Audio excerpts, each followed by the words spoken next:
Mari kita bersatu dalam doa. Bapak yang Maha Kasih, kami sungguh bersyukur anugerah Tuhan menolong kami bersatu di dalam kasih karunia-Mu di gereja ini ya Tuhan. Kiranya Tuhan Engkau berkenan dengan persembahan kami, dalam puji-pujian kami, mengagum meninggikan Engkau karena sungguh kasih setia-Mu besar dalam hidup kami. Demikian juga kesadaran kami akan dosa, permohonan bahwa Tuhan kiranya mengampuni dosa-dosa kami, baik sengaja atau tidak. Kiranya Engkau berkenan juga mendengarkannya. Dan juga doa-doa kami bagi gereja, pelayanan yang sedang kami kerjakan, Tuhan Engkau juga memberkati. Setiap doa yang kami naikkan berkenan kepada Engkau. Dan juga sungguh ya Tuhan Engkau akan menyempurnakan pada waktu Tuhan dan menggenapinya. Kami juga memanjakan pengakuan iman kami. Dan kami sungguh rindu setiap kami yang di sini hadir ya Tuhan adalah orang-orang yang sungguh percaya pada Engkau. Sebagaimana iman yang kami ikrarkan di dalam keyakinan kami akan Bapa, Putra, dan Roh Kudus. Kami adalah orang-orang yang memperoleh anugerah Tuhan dan memperoleh kehidupan yang kekal yang Engkau karuniakan kepada kami. Terima kasih Tuhan, saat ini kami juga akan mendengarkan firman-Mu. Tuhan juga pakai hamba-Mu dalam keterbatasan ini untuk boleh dengan anugerah Tuhan, Roh Kudus yang menginspirasikan firman ini, yang menguatkan hamba-Mu untuk memberitakan kebenaran ini. Demikian juga Roh Kudus yang menolong jemaat sekalian boleh memahaminya dan juga melakukannya dalam kehidupan sehari-hari. Terima kasih Bapa, di dalam nama Tuhan Yesus kami doa, kami bersyukur. Amin. Bapak Ibu dipersilakan duduk. Selamat pagi Bapak Ibu saudara sekalian. Hari ini adalah minggu kelima. Jadi minggu 5 adalah minggu misi ya. Gereja kita punya tradisi di mana ada minggu kelima itu tema diberikan kepada pelayanan misi. Hari ini saya juga coba memakai ini berbicara tentang TI pribadi, kira-kira seperti itu. Jadi tidak seperti biasanya mengikuti pembahasan akan kitab Hosea. Ya minggu lalu kan sebelumnya kita terus bahas Hosea. Nanti minggu depan juga akan dilanjutkan Hosea lagi. Tapi minggu ini adalah minggu kelima. Jadi kita akan pelajari satu tema yang diberikan adalah pergunakan waktu yang ada. Dari Kolose pasal 4 ayat 2. Bapak Ibu, ayat 2 sampai 6. Bapak Ibu saudara sekalian, maaf kalau ada sebagian bahasa Mandarin ya. Karena saya belum sempat edit tadi untuk KU1. Oke. Saya akan bacakan. Sebelah layar yang besar saya butuh. Oke. Terima kasih. Kolose pasal 4 ayat 2 sampai 6 saya akan bacakan buat kita sekalian, Bapak Ibu boleh mengikutinya. Bertekunlah dalam doa dan dalam pada itu berjaga-jagalah sambil mengucap syukur. Berdoa jugalah untuk kami supaya Allah membuka pintu untuk pemberitaan kami. Sehingga kami dapat berbicara tentang rahasia Kristus yang karenanya aku dipenjarakan. Dengan demikian aku dapat menyatakannya sebagaimana seharusnya. Hiduplah dengan penuh hikmat terhadap orang-orang luar, pergunakan waktu yang ada. Hendaklah kata-katamu senantiasa penuh kasih, jangan hambar, sehingga kamu tahu bagaimana kamu harus memberi jawab kepada setiap orang. Ya demikian bacaan firman Tuhan. Bagian ini dari firman Tuhan sebetulnya adalah nasihat praktis daripada Rasul Paulus di dalam bagian terakhir daripada kitab Kolose yang dia tulis pasal 4. Ya, seperti biasanya Rasul Paulus menuliskan kitab itu awal-awalnya salam dan kemudian masalah yang ada ataupun juga pergumulannya atau tentang ajaran doktrinal. Tapi selalu akhirnya ditutup dengan nasihat-nasihat praktis. Yang kita baca itu adalah pasal 4, sudah bagian terakhir daripada surat Kolose yang berisi tentang nasihat praktis, yaitu sebagai orang Kristen harusnya gimana kita memakai waktu yang ada. Nah Bapak Ibu saudara sekalian, pusat dari inti daripada apa yang kita baca adalah Paulus ingin jemaatnya berdoa buat dia, ya supaya dia bisa memberitakan Injil. Ya demikian juga mereka juga harus belajar dari dia, saling mendoakan, dan mereka juga perlu memakai waktu dengan baik untuk memberitakan Injil. Hari ini kan setiap kita, Bapak Ibu saudara sekalian, kita itu bersentuhan, berhubungan dengan banyak orang. Di dalam pekerjaan Anda, sekolah Anda, relasi Anda dengan keluarga besar, termasuk di dalam sosial media. Ya, kita karena nggak perlu harus pergi jauh, tapi kita bisa berhubungan dengan orang. Ya. Atau apalagi juga hari ini transportasi jauh lebih maju dan canggih, dengan mobil, dengan kereta api, ya, dengan kapal, dengan pesawat. Ya, kita bisa berhubungan dengan banyak orang. Nah, salah satu yang kita tahu sebagai orang Kristen, tanggung jawab utama kita adalah kita harus memberitakan Injil. Atau bahasa lebih sederhananya, kita harus bersaksi tentang iman kita. Ya, kita bersaksi tentang siapa diri kita, iman kita. Karena itu yang paling penting, ya kan? Paling penting bagi kita adalah identitas sebagai orang Kristen. Dan paling penting bagi mereka adalah Injil boleh diberitakan kepada mereka. Mereka bisa mengenal Kristus. Hanya masalahnya yang menjadi kesulitan adalah apa?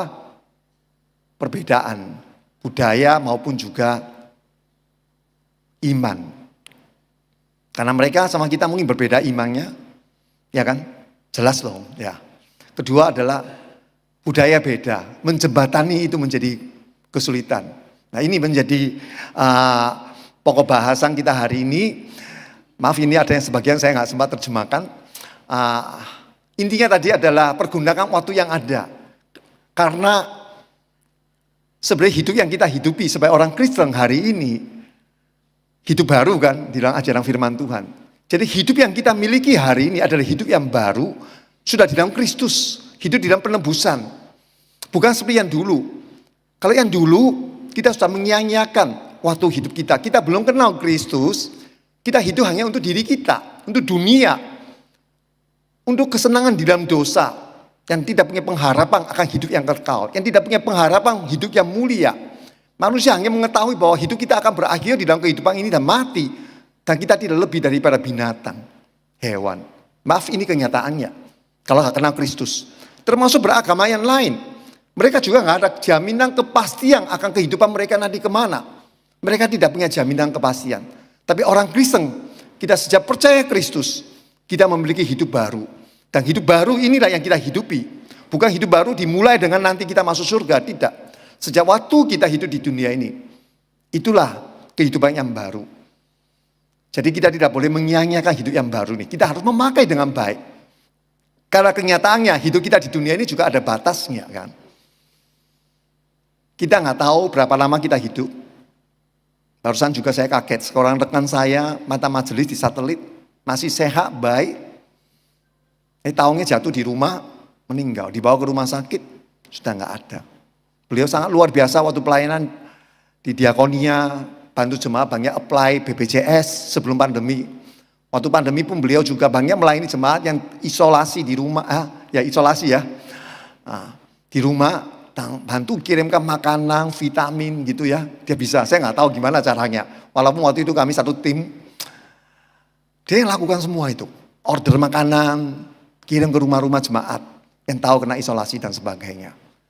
Jadi kesempatan kita terbatas, waktu kita terbatas. Kesempatan orang lain juga terbatas. Kita nggak tahu kapan mereka akan berakhir. Dan kesempatan tidak ada lagi.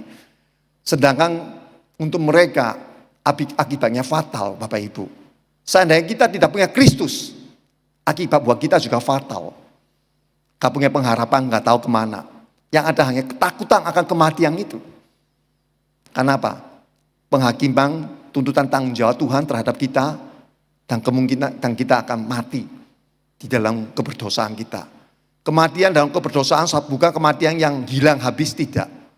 Adalah sebuah penghukuman kehidupan yang di neraka. Yang terpisah dengan Allah. Nah, itu akan dialami oleh orang-orang belum percaya. Dan Tuhan percayakan tugas ini kepada kita. Oleh sebab itu mari kita belajar untuk memakai waktu dengan baik. Bapak Ibu Saudara sekalian, saya akan menyinggung tentang sedikit latar belakang dari surat Kolose, ya, kota Kolose. Tentu pada waktu zamannya Rasul Paulus, ini gereja Kolose mungkin baru mulai ada satu orang Kristen baru minoritas sedikit sekali. Sebelumnya di kota Kolose itu sudah tentu ada agama yang lain, ya. Agama yang mirip Kristen itu orang Yahudi, agama Yahudi kan pasti. Mereka mungkin lebih banyak, pasti orang lebih banyak, dan agama ini punya pengaruh lebih kuat. Orang yang menganut juga lebih banyak lagi, ya. Kemudian ada orang Yunani, ada orang Romawi gitu ya, yang hampir sama gitu. Nah, Dan juga ada orang-orang dari ya timur dekat sekitar situ, ya kota Kolose itu kan berada di Asia ya. Jadi sekitar itu masih ada kota-kota yang lain, negara semua di bawah jajahan Romawi. Ya mereka di kota Kolose ini cukup ramai, tempat bisnis dan sebagainya. Dan mereka punya iman kepercayaan masing-masing. Ya. Termasuk pada waktu itu bangkitlah sebuah gerakan atau sebuah aliran kepercayaan yang baru yang disebut sebagai Gnostik. Artinya orang-orang itu kepingin mencari Allah dengan cara mereka sendiri yang menekankan pengetahuan yang misterius, ya, yang misterius yang tinggi gitu. Karena mereka mungkin sudah bosan, jenuh dengan agama-agama yang ada. Ya hari ini juga sama kan. Dunia ini walaupun kelihatannya fenomena berubah, tapi ada hal tertentu siklus tetap begitu saja. Orang nggak puas dengan agama-agama yang sudah lama, termasuk ada orang Kristen juga nggak puas dengan agama Kristen dan agama tradisional, dan mereka ingin mencari sesuatu yang baru dengan cara-cara yang unik dan sebagainya. Itu yang terjadi dengan kota Kolose. Sebenarnya bukan hanya kota Kolose. Kita kalau pelajari sebetulnya di dalam kota-kota yang Rasul Paulus beritakan Injil, seringkali hadapi kurang lebih sama. Karena memang di bawah pengaruh orang Yahudi. Paulus langkah pertama yang dia lakukan kebanyakan dia pendekatan kepada orang Yahudi. Karena orang Yahudi dengan Kristen nggak akan mirip. Nah jembatannya mungkin lebih gampang. Ada PL kan, hukum Taurat jadi jembatan. Nah untuk orang-orang daripada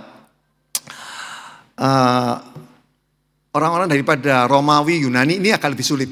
Ya, seperti Rasul Paulus pernah di Athena itu beritakan Injil gagal, ditolak. Ya, mereka nggak mau percaya dengan Yesus yang bangkit gitu. Itu dalam Kisah Para Rasul ada dicatat. Jadi ini beberapa tantangan kesulitan. Ya, mungkin hari ini Bapak Ibu bisa bercermin. Sebetulnya walaupun ini terjadi 2000 tahun lalu, tapi sebetulnya juga di dalam sekeliling kita, ya hampir sama dan mirip. Bagaimanapun juga agama mereka berbeda dengan agama kita, keyakinan mereka dengan beda dengan kita, dan juga budaya dan juga berbeda. Hanya kita bisa pelajari beberapa prinsip, bagaimana kita bisa pendekatan dengan mereka. Orang Yahudi kan sangat menekankan hukum Taurat. Nah di situ ditulis, ini pasal 2, Bapak Ibu ya. Di dalam pasal 2, ayat 16 kan ngomong kan, mereka penekanannya kan Yahudi itu penuh dengan kehidupan hari-hari. Ini ngomong kehidupan hari-hari kan.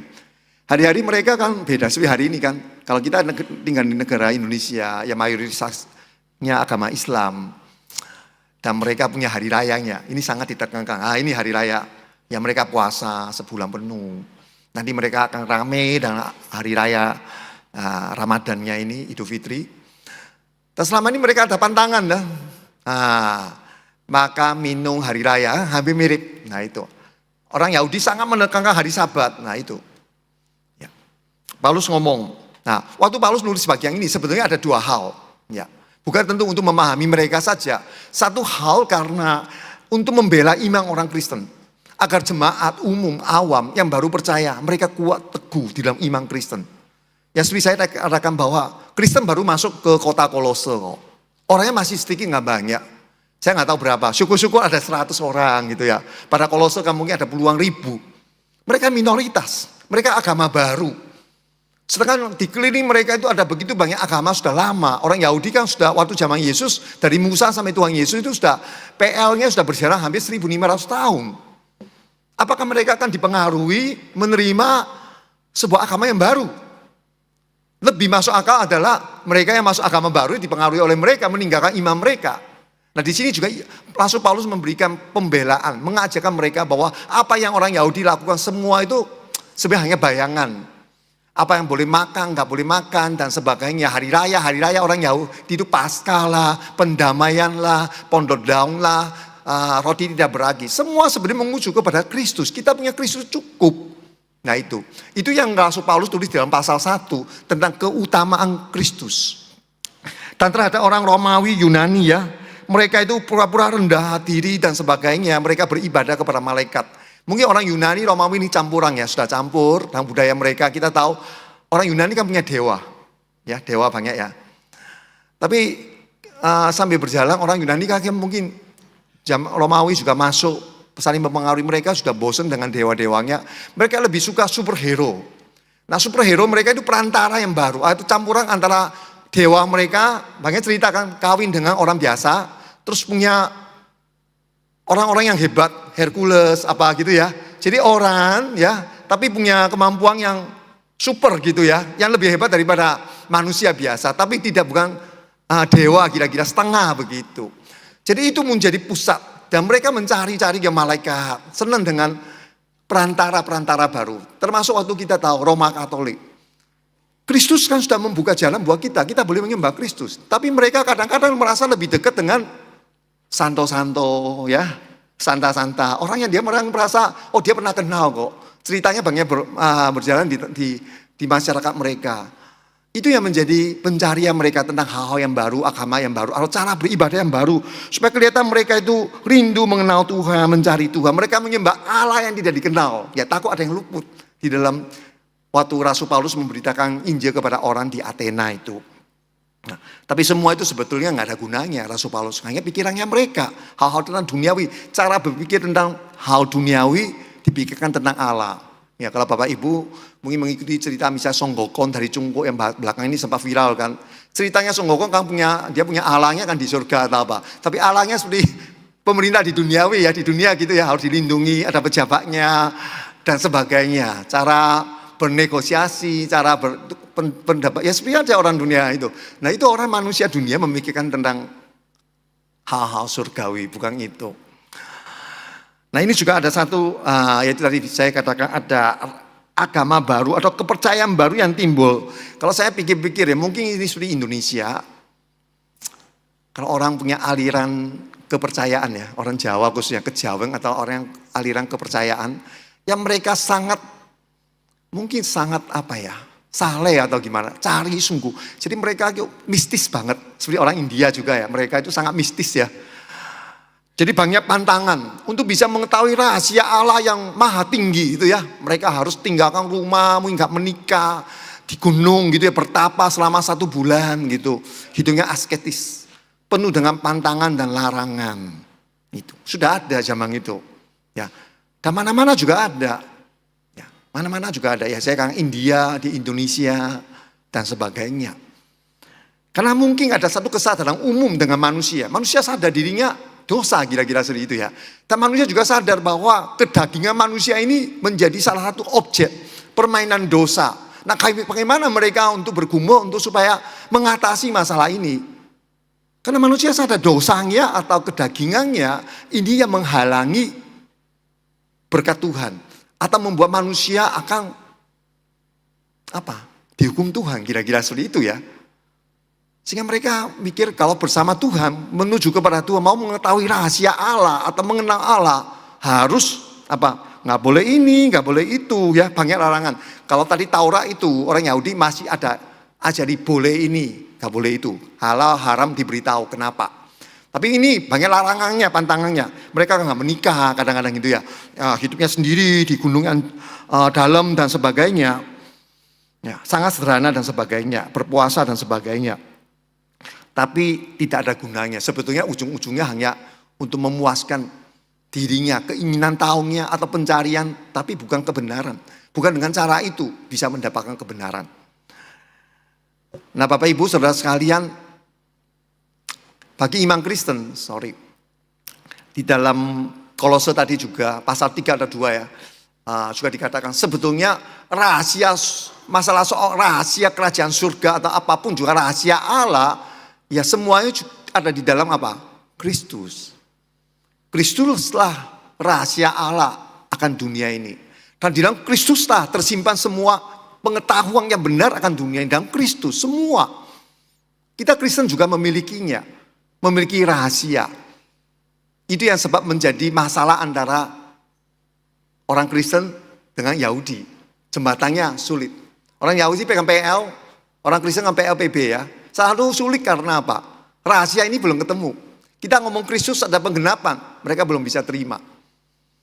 Karena bagi mereka, Kristus atau Raja mereka harus seorang pemenang, harus bisa membawa mereka menang seperti Daud mengusir penjajah, kira-kira seperti itu. Kita bilang bukan itu.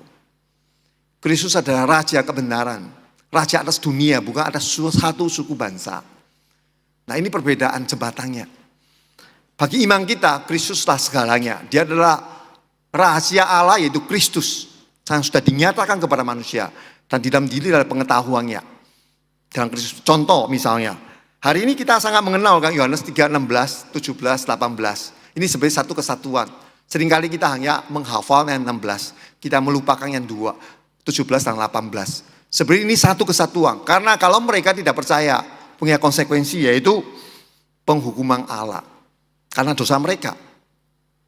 Karena begitu besar kasih Allah akan dunia ini, sehingga ia telah mengaruniakan anaknya yang tunggal, supaya setiap orang yang percaya kepadanya tidak binasa, melainkan beroleh hidup yang kekal. Seringkali kita akan memberitakan ini, tapi sebetulnya kurang ya. Karena ada konsekuensinya. Kalau ngomong gak percaya, dia mati, habis sudah, gak ada memori.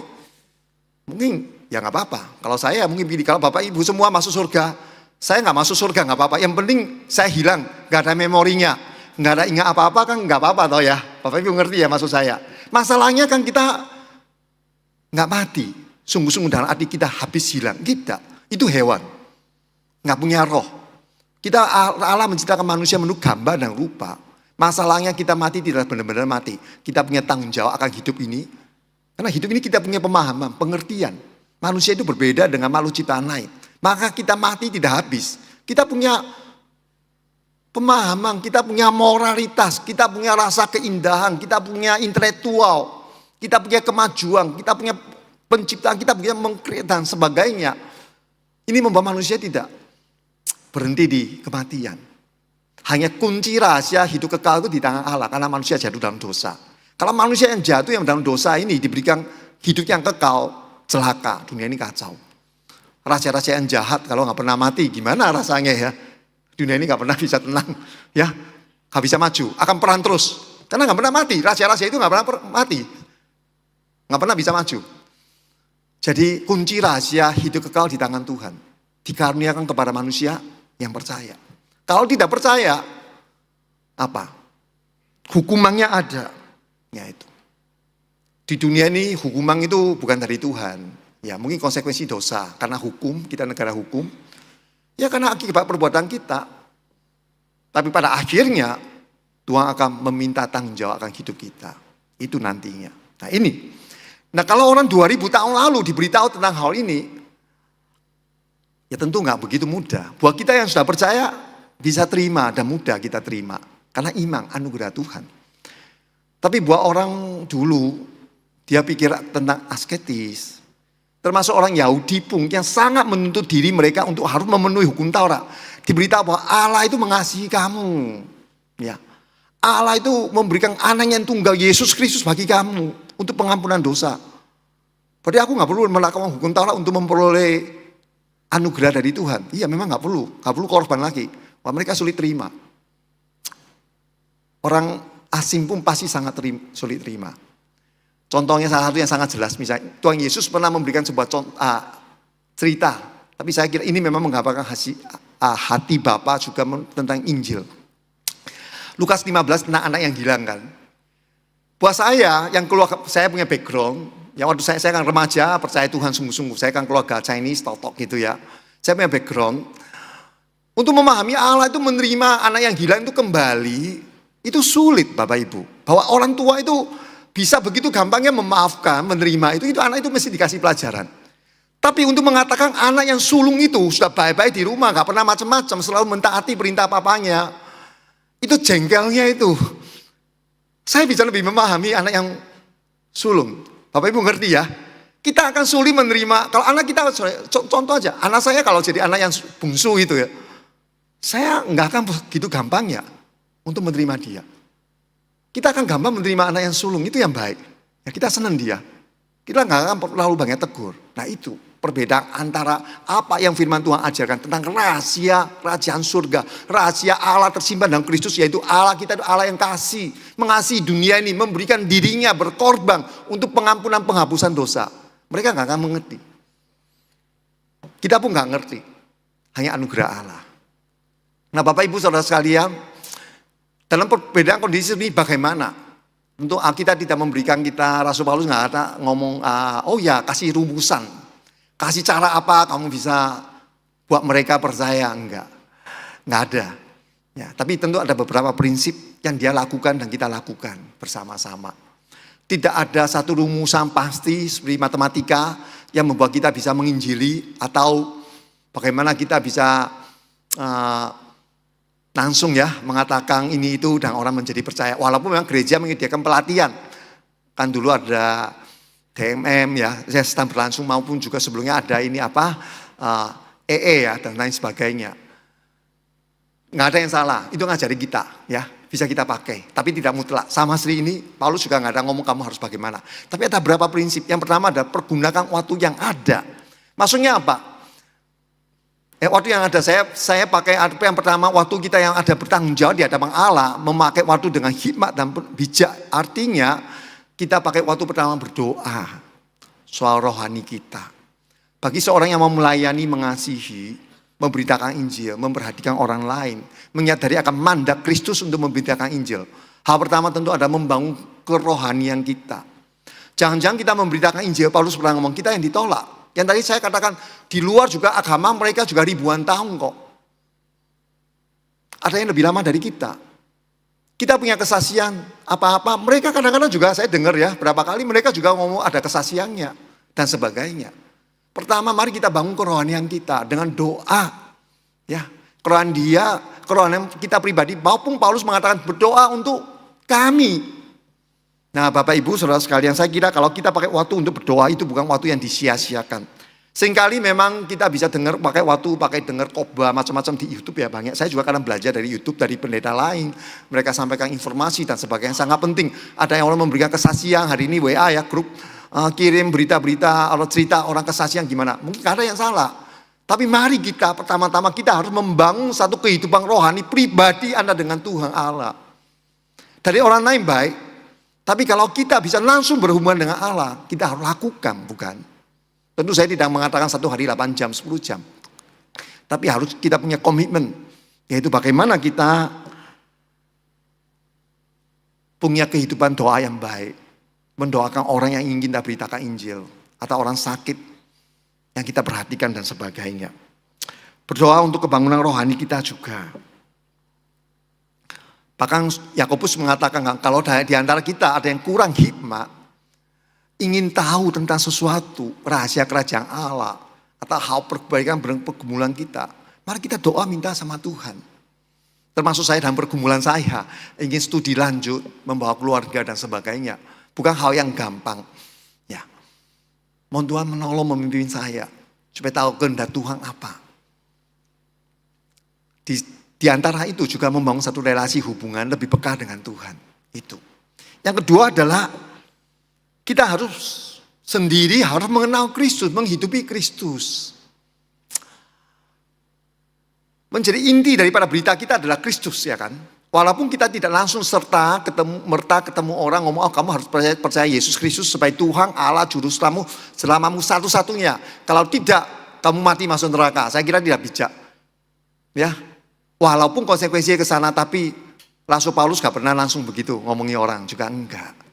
Rasul Paulus memberitakan tentang Allah yang belum dikenal kepada orang Athena.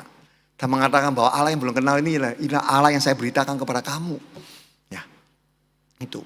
Kita memberitakan Kristus. Tapi sebelumnya terlebih dahulu kita harus mengenal betul-betul siapa Kristus itu. Sebagaimana dalam Kolose pasal 1 mengenalkan keutamaan Kristus yang cukup, yang melampaui agama-agama lain. Yang menjadi justru adalah mengungkapkan daripada rahasia, wahyu daripada Allah itu apa? Ya Yesus Kristus itu. Dan ini bukan cuma sekadar dalam pengetahuan, tapi harus dihidupi. Di sini Rasul Paulus sendiri memberikan sebuah kesaksian yang sangat indah itu. Dia mengatakan ya, karena itulah aku dibelenggu, aku dipenjarakan. Justru karena Injil ini, dia percayakan Injil, kuasa Allah dan kasih Allah inilah.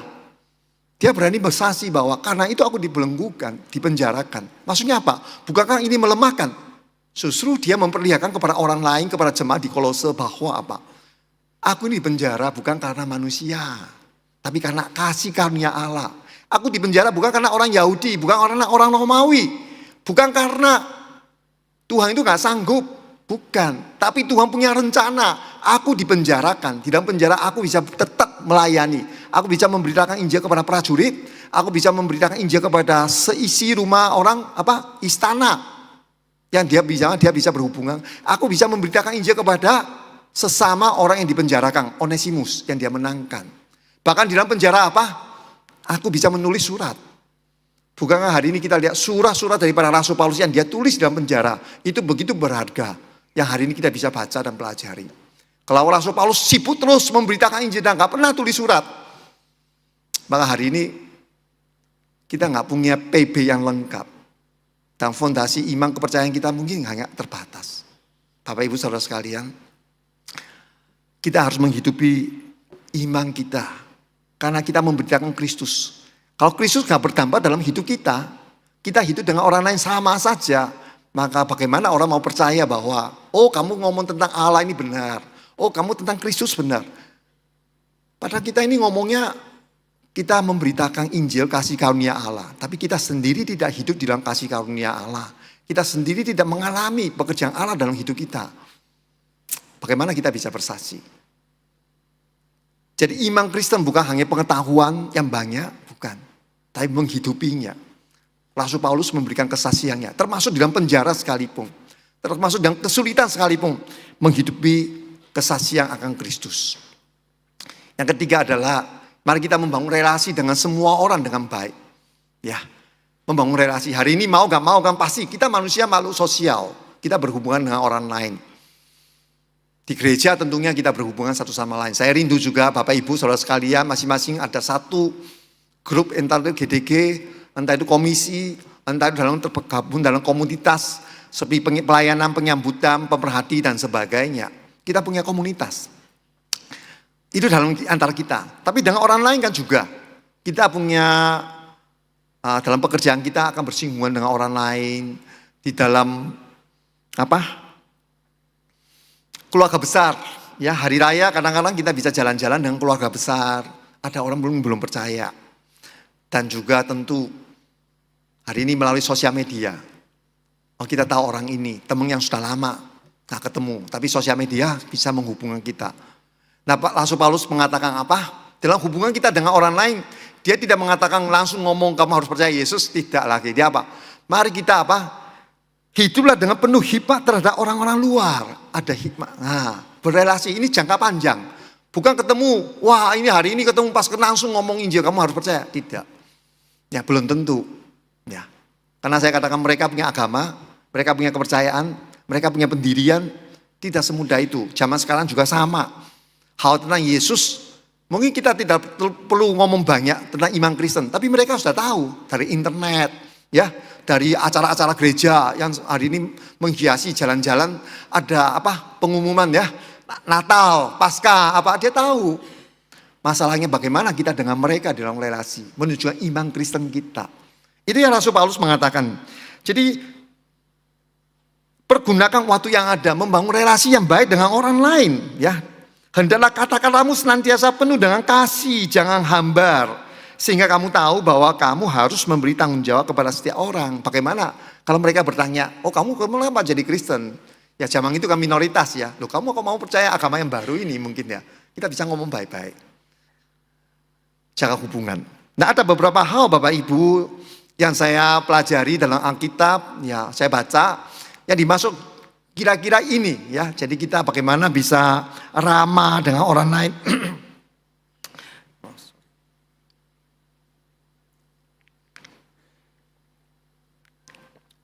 Di dalam kita coba misalnya kita menyinggung soal agama, kepercayaan. Jangan dengan cara berdebat atau berargumen merasa kita itu lebih baik, lebih benar. Tentu hal keyakinan ini secara pribadi yang pasti kita menjadi Kristen hari ini, kita yakin dong iman kita itu benar, baik. Bukan cuma lebih baik, lebih benar, enggak. Kita percaya itu satu-satunya. Ya kan? Kita percaya ini satu-satunya. Tapi kita nggak bisa ngomong begitu ya, tersinggung. Kalau ada orang lain juga ngomong sama kita gitu, kita mau enggak? Ya belum tentu juga kan. Nah, jadi bukan dengan perdebatan atau argumen yang panjang lebar. Melainkan bagaimana kita hari-hari membangun hubungan dengan mereka. Bersahabat, berteman. Kata-kata kita itu loh bisa memberikan semangat, santun, memberikan perhatian, penerimaan. Dia ada masalah apa, kita bisa menerima kelemahannya dia, kekurangannya dia. Kita menjadi orang yang memperhatikan dia. Kata-kata yang membangun, menguatkan dia. Itu sama. Saya sebagai hamba Tuhan, saya juga senang punya teman gitu. Walaupun kadang orang ini nggak agamanya sama dengan saya, bukan Kristen. Tapi orang ini kalau ngomong-ngomongnya begitu dengan saya, yang baik, yang ramah, yang sopan, yang bisa menginspirasi, yang bisa menguatkan saya kan juga senang. Sama. Nah itu. Di dalam bahasa Mandarin pakai istilah tadi kan apa? Garam ya. Ada istilah garam itu di sini jangan hambar. Mandarin pakai garam. Artinya di dalam relasi pergaulan kita dengan mereka, hubungan itu yang langgeng. Garam itu kan bersifat untuk mengawetkan kan. Ya. Zaman itu, hari ini kan ada kulkas. Ya. Zaman dahulu nggak ada kulkas ya garam itu supaya makanan ini awet tahan lama. Kedua apa? Walaupun sedikit, nggak banyak, tapi sangat diperlukan. Dan itu memberi rasa yang berbeda ya. Kita makan apapun ya pakai garam. Ya. Pakai garam sedikit ya. Banyak sedikit harus ada rasanya. Nah, kadar tiap orang beda. Tapi itu yang membuat ceria lain, makanan ini jadi bisa dimakan gitu. Kalau tawar nggak ada rasa apa-apa, saya minum air putih aja karena bisa bosen. Kata Bapak Ibu, sehari kalau minum air putih terus itu ada baunya, gitu, ada nggak enaknya. Jadi garam, kita nggak perlu banyak, ya sedikit sentil ngomong tapi orang seneng, nyadari keberadaannya. Itu yang Rasul Paulus katakan. Jadi kita harus siap, sedia, melatih diri ya. Karena firman Tuhan mengatakan kepada setiap orang loh Bapak Ibu. Mandarin juga ngomong make jiwi. Setiap orang bukan, karena orang-orang kan beda. Kita juga beda. Kita nggak tahu mana yang kita tabur, nanti suatu saat bisa dituai atau orang lain yang tuai. Setiap kali adalah satu kesempatan. Setiap pertemuan Tuhan bisa melakukannya. Bapak Ibu, saya akan nutup kisah ini menjadi satu kesaksian saya, ya walaupun belum selesai. 2 minggu lalu, tepatnya tanggal 16, hari ini kan tanggal 30, hari Minggu yang sama, saya KU1 di satelit, saya pelayanan terjemah. KU1 jam 7, selesai kurang lebih jam setengah 9-an, jam 9 saya ada pelayanan di Rungin, ya Gloria Rungin juga, saya khotbah di situ.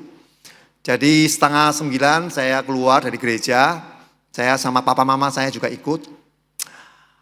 Baru keluar dari gereja dari lapangan parkir dalam, keluar di jalan HR, ya satelit kan HR Muhammad ya. Itu kan jalannya besar, pagi kan sepi, ini bulan puasa kan sepi, 3 jalur lebar-lebar gitu. Saya sih nggak ngebut, biasa aja karena baru keluar kan.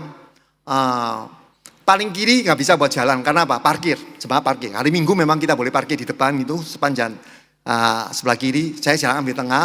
Tengah saya baru keluar, persis di depan gereja, belum lewat gereja ya, di stop sama sapam. Karena di pintu jalan keluar yang di depan ada orang nyebrang. Rupanya ada jemaah yang sudah selesai ibadah, mereka pulang, mereka nyebrang ke seberang sana ya, HR Muhammad yang seberang, yang BCA itu.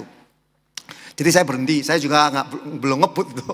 Saya berhenti juga baik pelan-pelan ya, karena saya lihat sapam sudah stop saya. Saya berhenti itu nggak mendadak.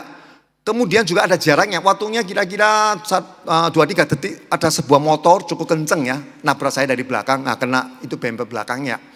Saya nggak punya bumper besi, jadi plastiknya itu hancur. Hancur waktu itu cukup rusak, jatuh ke bawah dan sebagainya. Saya kan kaget, lagi ngetim, mikir mau pelayanan, mau khotbah. Kena gitu, saya nggak bisa mikir. Orang itu saya lihat dari spion, motor dia juga jatuh, orangnya dia jatuh atau apa, saya nggak bisa mikir waktu itu. Gimana ya ini, kok gini. Saya dalam hati, ya Tuhan apa yang harus saya lakukan ya. Karena nanti ribut, eker-ekerang ini itu ya rame, tak masalah. Karena saya berhenti juga nggak ada lampu merah itu Bapak Ibu. Di tengah lagi, ini kiri kan parkir, di tengah saya jalur di tengah. Memang ini terakhir saya minggiri mobil, waktu saya mau pinggir mobil. Jadi waktu itu orang datangi saya, ya saya bersyukur, orang muda, ya bukan Chinese, naik sepeda motor dia ngomong juga, maaf. Saya bilang, Pak kok bisa jatuh? Ini kan sepi pagi, kenapa kok bisa nabrak saya? Pada jarak kan lumayan, Bapak bukan langsung, saya nggak rem mendadak, Bapak juga bukan langsung. Dia bilang, maaf, saya salah. Dia bilang, saya ngantuk. Dia ngomong bisa terus, saya ngantuk katanya. Nah, saya agak lega, ngantuk. Jadi gimana? Ya saya mau tanggung jawab. Dia ngomong gitu. Jadi saya minggiri mobil saya ke samping jalan, ya, ke pinggir ya, sama sapamnya kan sapamnya juga lihat gini. Dan saya turun lihat, mau rusak kayak gini. Ya mau tanggung jawab gimana? Ya saya ganti rugi sebisanya. Tapi kalau mungkin uang saya nggak cukup atau apa. Ya oke lah, saya juga nggak tahu. Saya nggak bisa ngebu, ini berapa. 3 juta, 4 juta, saya juga nggak tahu. Gini, kan saya juga buru, tapi saya nggak ngomong sama dia saya buru-buru. Saya bilang gini, oke, panggil polisi aja, biar polisi juga tahu. Karena ini kan saya nggak bisa selesaikan di sini. Dia mau ganti rugi pun saya nggak tahu berapa, ya kan. Terlalu sedikit, ya saya harus nombok. Terlalu banyak, ya mungkin dia nggak mampu dan juga nggak mau. Saya juga begitu kira-kira ya. Jadi untung juga waktu itu ada polisi. Polisi kan jaga keamanan gereja waktu itu di belakang, ya, di parkiran belakang. Satpam langsung panggil. Jadi saya cuma ngomong, Pak, ini saya korban, saya ditabrak. Karena tadi kan saya di stop, ada orang nyebrang, saya stop, terus dia nabrak saya. Orang muda ini, wah saya sangat bersyukur. Dia juga sangat jujur dan juga apa yang dia ngomong sama saya, ngomong sama polisi. Dia ngomong, ya maaf saya yang salah. Saya ngantuk, saya tabrak. Dan saya mau tanggung jawab. Nah saya juga lega, yang penting ini. Kalau tidak kan, ya di masa lain kan juga repot. Kita dari gereja, kita juga buru-buru. Saya mau ada pelayanan jam 9 dan sebagainya. Jadi polisi bilang, ya Pak kalian selesai baik-baik. Karena dia, ya oke Pak, cuma gini aja, kan belum tahu. Ini kan mobil saya Wuling. Di HR kan ada showroom Wuling dan juga bengkel Wuling. Kalau mau besok kita jam 9 ke sana. Ya bengkelnya ngomong berapa. Nah ini. Kita runding, kita lihat berapa kerugiannya. Ya oke, dia juga mau buru-buru berangkat kerja. Kalau gitu oke, kita titik KTP di polisi. Saya titip saya punya, dia titip dia punya. SIM-nya, STNK silakan bawa aja, nggak apa-apa. Saya bilang karena ya dia mau buru-buru, dia mau tanggung jawab. Pokoknya Bapak polisi tahu, kita WA, nomor telepon kita kasih ke polisinya. Nanti kami saling hubungan. Nah, dia berangkat kerja, saya juga jalan. Pokok jam 9 besok di bengkel Wuling kita ketemu. Ya bersyukur Bapak Ibu Saudara sekalian, paginya waktu saya telepon dia jam 7, ingetin dia itu masih ngantuk, Senin kan saya pas off, ngantuk. Saya bilang jam 9, oh iya, jam 9 dia sudah di sana. Ya saya kan dari timur ya, masih lebih telak lagi, dia sudah Medana duluan. Ngomong-ngomong ya, saya bilang ini bengkel di Wuling kan sama-sama kita ke counternya dan sebagainya. Dia bilang lagi dia buru-buru mau masuk kerja, dia harus kerja. Saya bilang, oke, kamu punya uang berapa, kamu kasih saya dulu berapa, tanggung jawab lah. Kamu berangkat kerja nggak apa-apa. Nanti hasil laporan keluar, saya beritahu kamu kira-kira dari Wuling berapa. Oke. Dia pertama sudah kasih saya uang 1.650.000. 150.000 untuk pengecekannya. Saya terima 1,5 untuk 150.000 untuk pengecekan di Wuling. Siang hari keluar nih hasil reportnya 6,1. Saya beritahu dia juga mungkin kaget atau apa. Saya sendiri kaget. Dia bilang saya nggak punya uang segitu gimana. Saya bilang ya kamu mampu berapa? Seisa kamu nanti atau kamu cicil aja nggak apa-apa. Seisa kamu tapi cicil. Nah kamu sekarang masih ada berapa kan? Masih ada. Cicil aja. Ya itu menjadi pembicaraan. Saya juga berusaha untuk ramah baik yang lain. Karena dia cukup gentle dan datang. Dia sudah kasih saya 1 juta lebih. Dari Wuling itu keluar 6,1. Tentu semua spepak, lampu apa semua diganti. Itu mahal. Mestinya di bengkel luar mungkin nggak segitu. Tetapi ini juga belum masuk ongkos kerja dan ngecek dan juga masih spare part tulisnya 2-3 bulan lagi. Dan di dalam waktu nego itu ngomong sama dia kan WA atau nggak ketemu kita. Saya bilang ya terserah Bapak, bukan nggak terserah, saya minta.